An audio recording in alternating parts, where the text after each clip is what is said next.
तत्सवितुर्वरेण्यं भर्गो देवस्य धीमहि धियो यो नः प्रचोदयात्।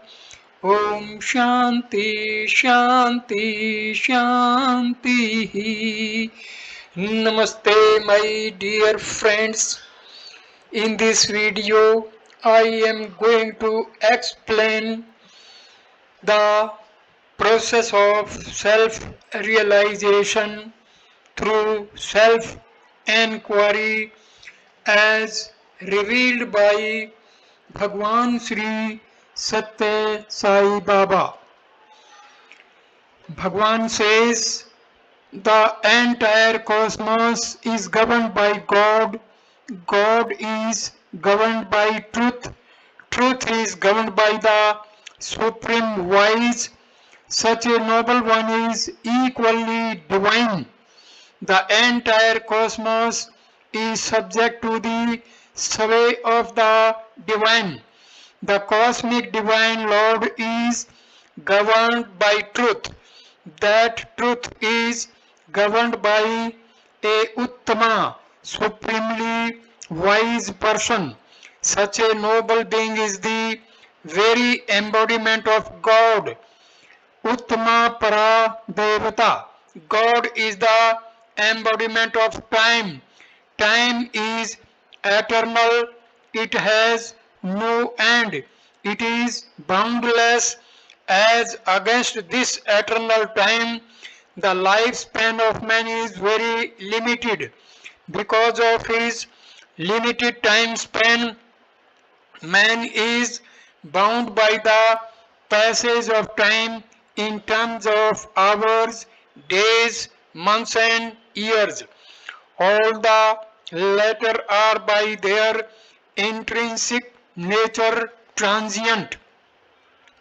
The Lord declares, Akshay Kalaha, I am the eternal time. It is indeed a pity that this eternal time should be considered as a fleeting moment. Man's actions are governed by the change in time and circumstances. In the procession of years, the present new year is known as Sri Mukha. The past year was known as Angirasa. To bid farewell to Angirasa and to welcome Sri Mukha are considered a natural action among common people.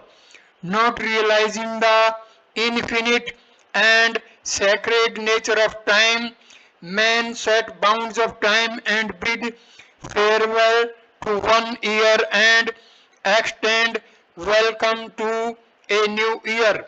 In this context, all actions of man appear to be artificial. On this day, when one person meets another, he greets the other with the words, Happy New Year. The other man replies, The same to you. These words have no meaning at all. If for one moment, on one day, one wishes someone happiness, will he secure happiness? People's entire lives are consumed by artificial behavior. Moving time and the unchanging mind. Time is moving fast like a stormy gale. Man's life is melting away every moment like a block of ice. Months and years are rolling past in the wheel of time. Everything around is undergoing change, but man's mind and buddhi, intellect remain unchanged. Years are passing before our very eyes. How many eras are disappearing in our own epoch? Eras come and go, epochs roll on, but man's mind remains as before. What can the greeting Happy New Year mean in the context of such a human predicament?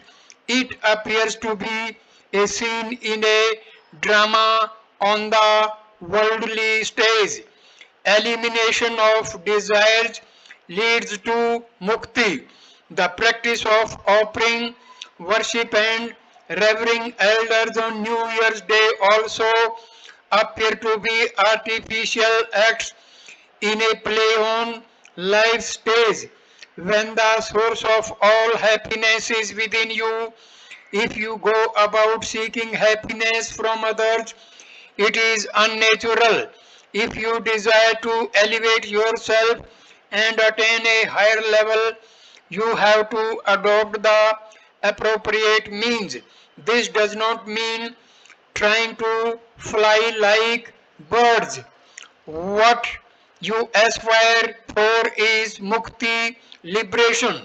The Vedas declare liberation will not fall from the sky, nor is it to be found in the nether world or on the earth.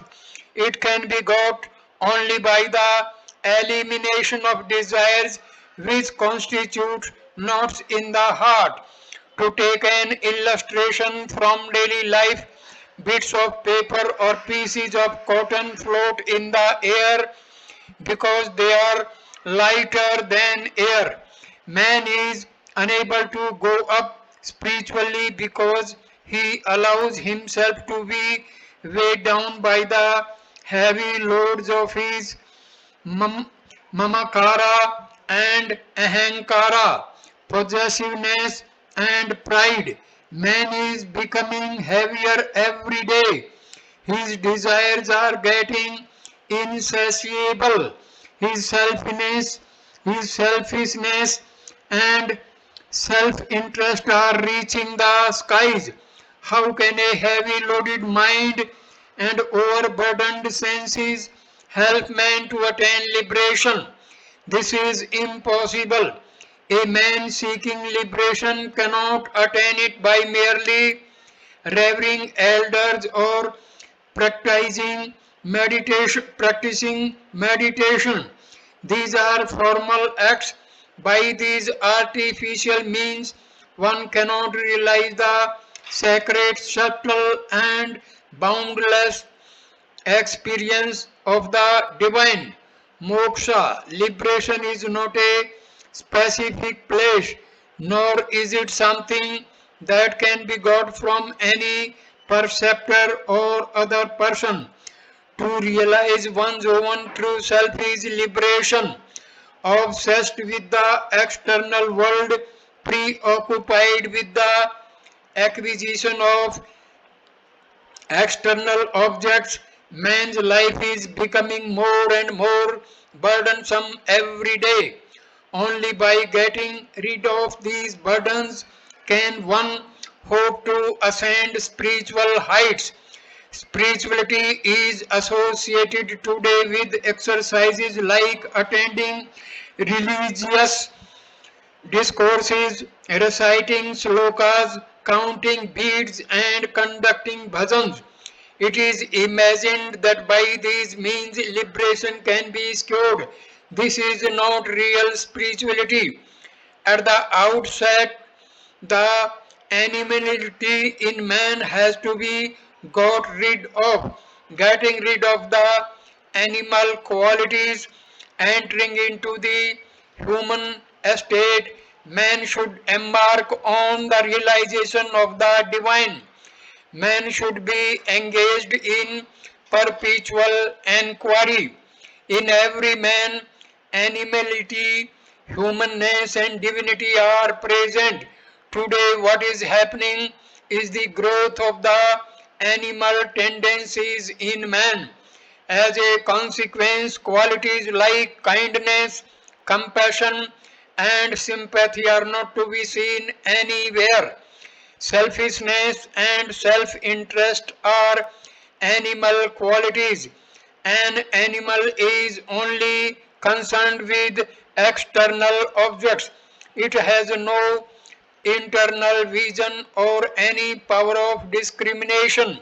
Man, however, is endowed with internal vision as well as the power of discrimination. Man, unlike an animal, is endowed with a mind which confers on him Vicharana Shakti, the power to inquire into the how and why of things. Man therefore should undertake an enquiry into what is permanent and what is temporary, what is truth and what is false, what is bad and what is good. Only when man transcends the animal tendencies can he become truly human. Then his divinity will manifest in due course. This divinity is inherent in man. It is not got from outside, from anywhere, anyone. It has to manifest itself from within. Man's inherent quality is divinity. It has to be realized by him by his own efforts.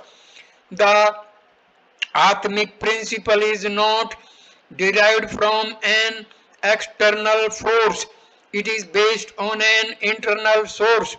Man should be engaged in perpetual enquiry.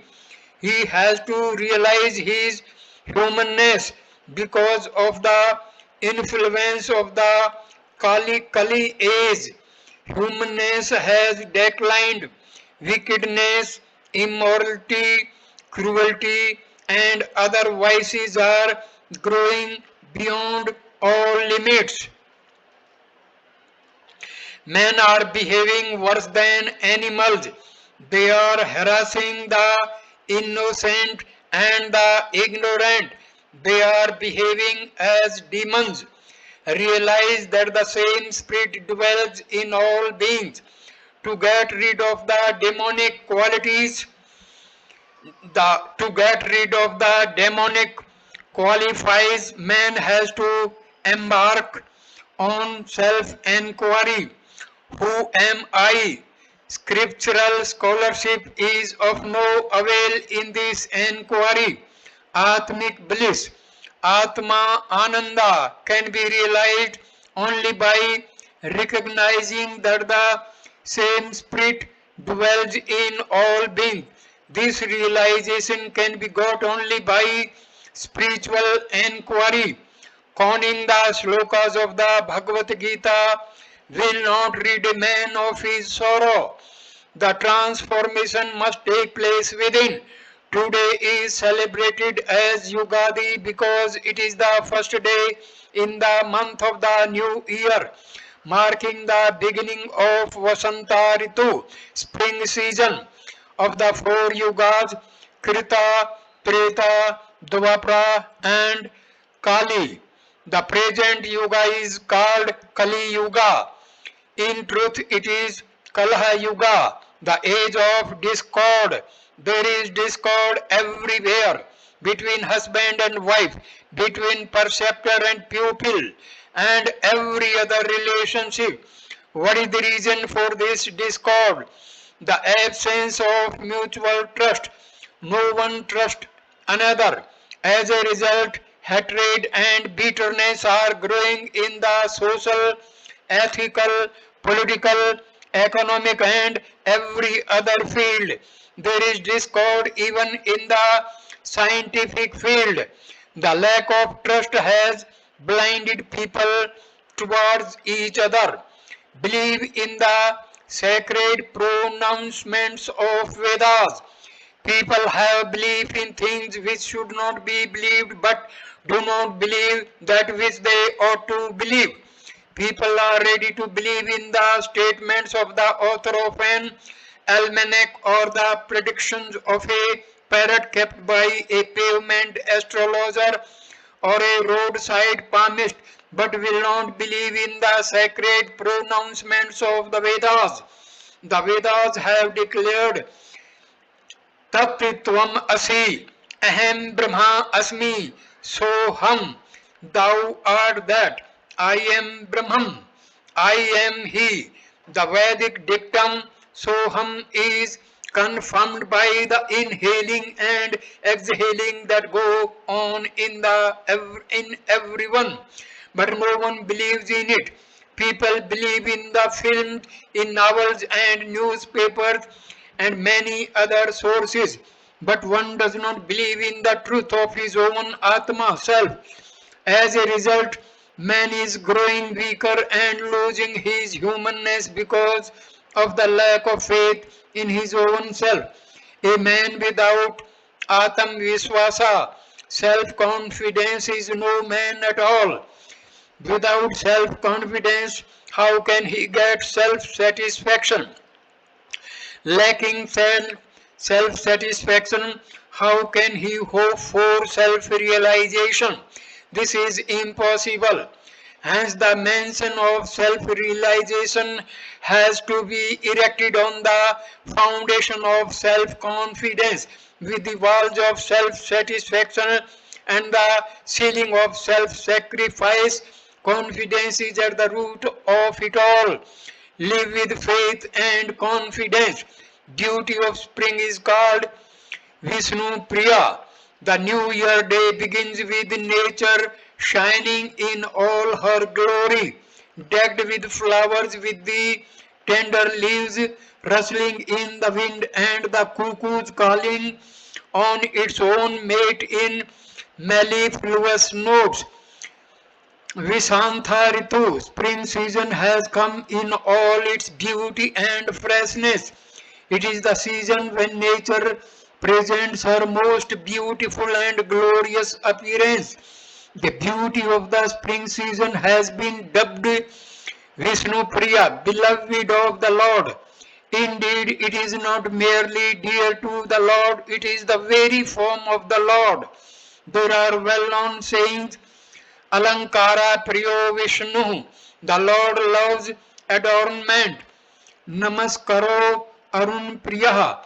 The sun loves salutation. The Lord loves the advent of spring when every tree is in bloom.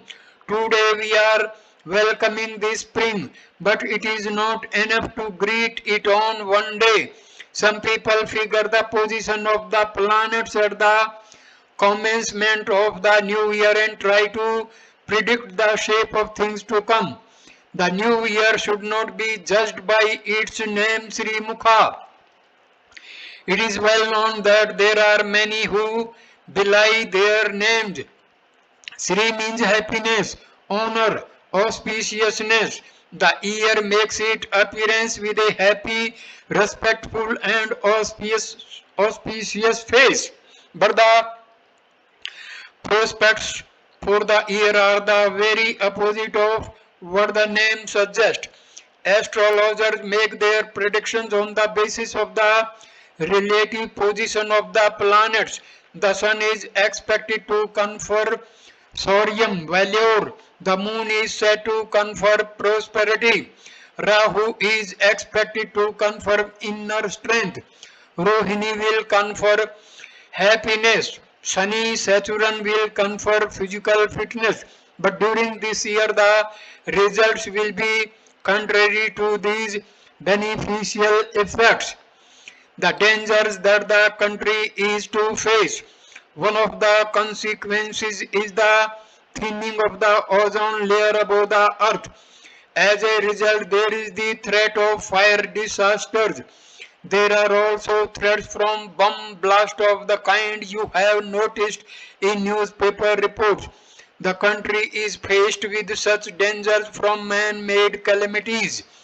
These dangers can be averted if man realize the sacredness of human existence. People have to ask themselves how they are using the time that is given to them. In a year there are 3 crore 15 lakh 36,000 seconds. How is man using these precious moments? How many seconds is he devoting to respecting elders and honoring his parents? How many seconds does he spend for earning his food, and how many is he wasting on useless activities? How many is he devoting to seeing films and TV? How many is he spending on reading meaningless novels? And how many on studying worthwhile books? How many does he devote to God? How many to rectify his inner feelings?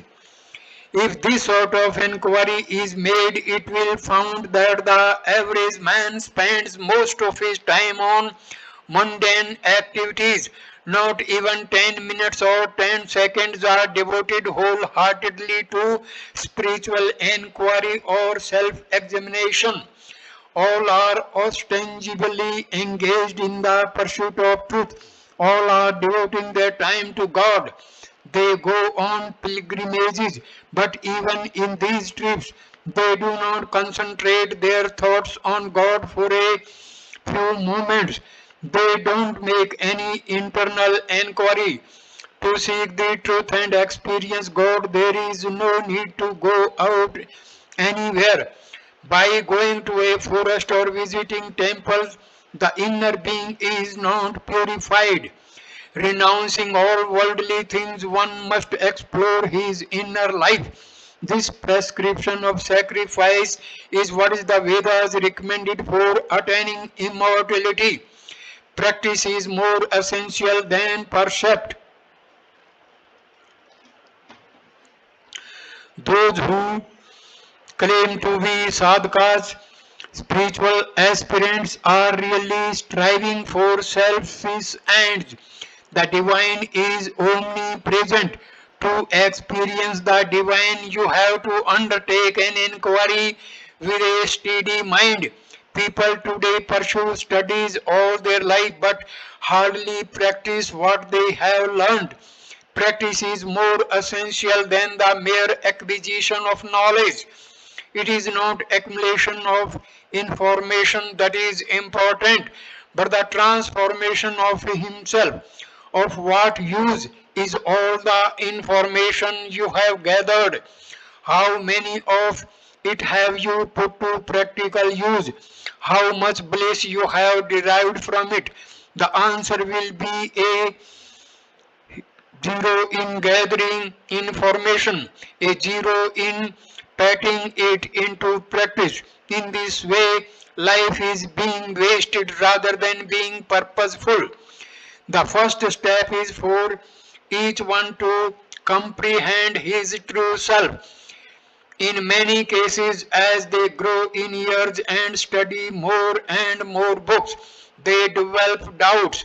Apart from filling their minds with bookish lumber, of what use is all their studies? There is no difference between books without consciousness and minds filled with bookish knowledge. Both are equally sterile. sterile. It is case of living death for both.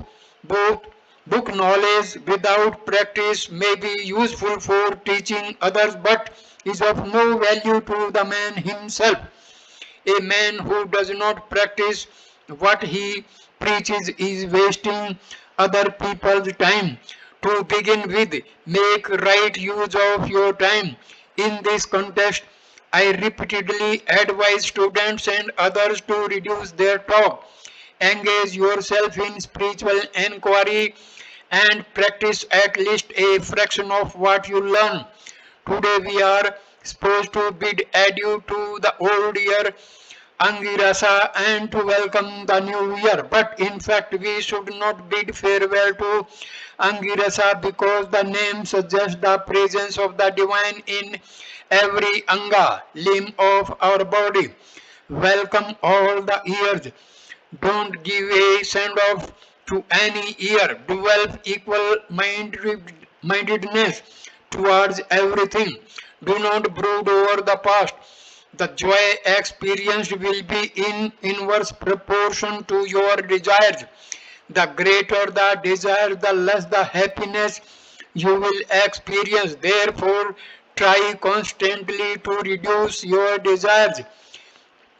In the journey of life, as in a railway journey, The less luggage desires you carry, the greater comfort you will have. Meaning of true moksha.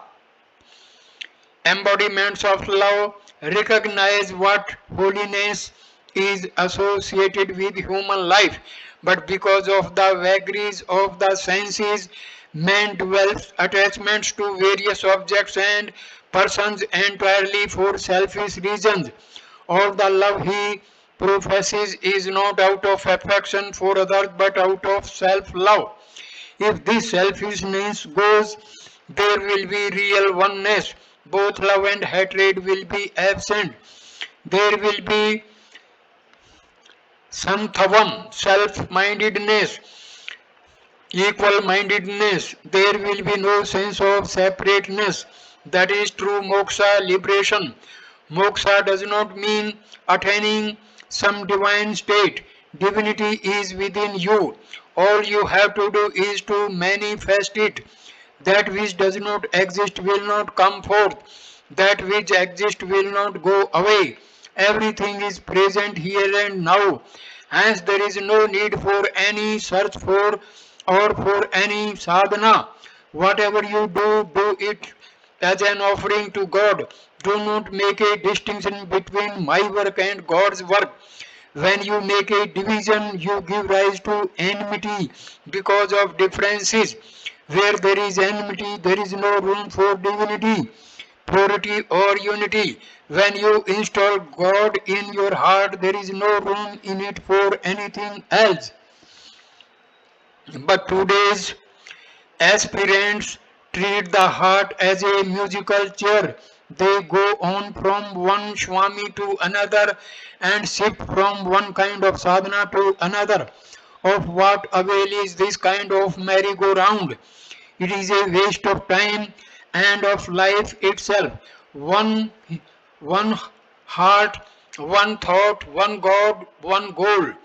Whether you utter the name of Allah or Jesus, Buddha or Zoroaster or Guruji Nanak, it is all the same. Today is sacred to the memory of Guru Nanak, who commenced the propagation of his teachings on a Yugadi day. Purity, unity and divinity. We celebrate Yugadi today, but each one can choose his own day for celebration of the new year. God is one. All names are associated with the divine. You should have no aversion to anything. You should develop this feeling of equality. Only then will you be aware of the unity that underlies the diversity. Today you must concentrate first on purity. For this, you have to reduce your desires gradually. It is not practicable to give all desires totally, but limit your desires to the essential minimum.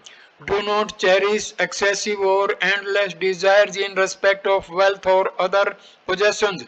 Promote trupti, sense of contentment.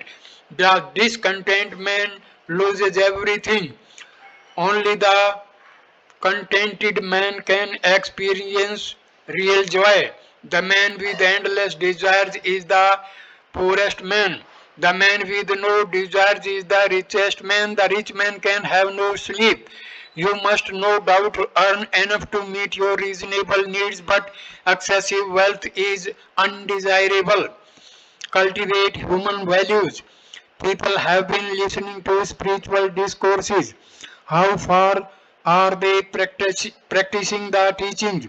Without the cultivation of human values, all studies and spiritual exercises are of no use.